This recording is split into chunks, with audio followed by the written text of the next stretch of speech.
To so bili pestri začetki, najprej smo seveda padli, kar je dobro, ne, da se lahko pobereš.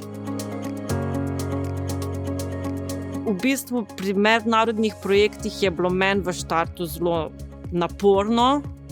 Mislim, bi se lagala, če bi rekla, da ne. Tu smo pač nekako v enem procesu, v enem ciklu predajanja znanja, ocenjevanja, vzgojne problematike. Čez nekaj časa bi človek želel še narediti kaj malo izven tega in tukaj je eTwinning ena zelo lepa priložnost.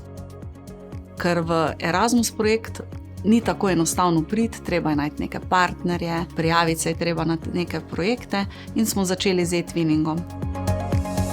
Vedel sem, na koga se pa lahko obrnem, kar je pa to izjemnega pomena, sploh takrat, ko si nov in se bojiš.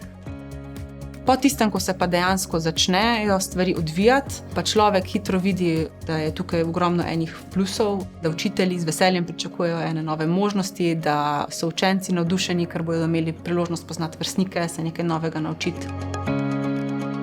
Predvsem nam eTwinning služi kot platforma za izmenjavo dobrih praks, za iskanje nekih idej, kot podpora recimo pri načrtovanju mobilnosti. Meni je eTwinning dal potrditev, da to, kar delam, da so moji projekti, da je moja praksa dobra praksa in v bistvu mi vsi eTwinning projekti dajo en nov zagon za delo. In ta projekt meni prinese to nadgradnjo, da pride do neke moje samouresničitve, da nekaj dobrega delam.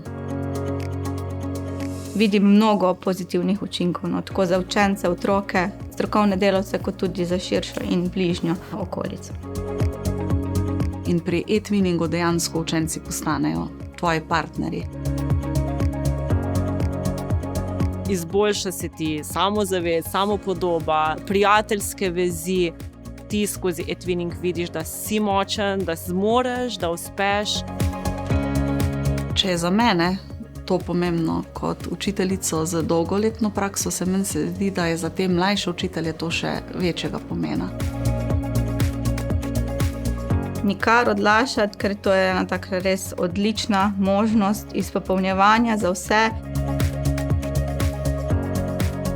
Sam eTwinning ni v bistvu čisto noben bav, tam se da v bistvu neko malo idejo, neko malo zamisel hitro spremeniti v lep projekt. Naj se ne ustrašijo, tudi če prvič padejo, se bojo pač naučili nekaj iz tega, no. Pa potem uspeli.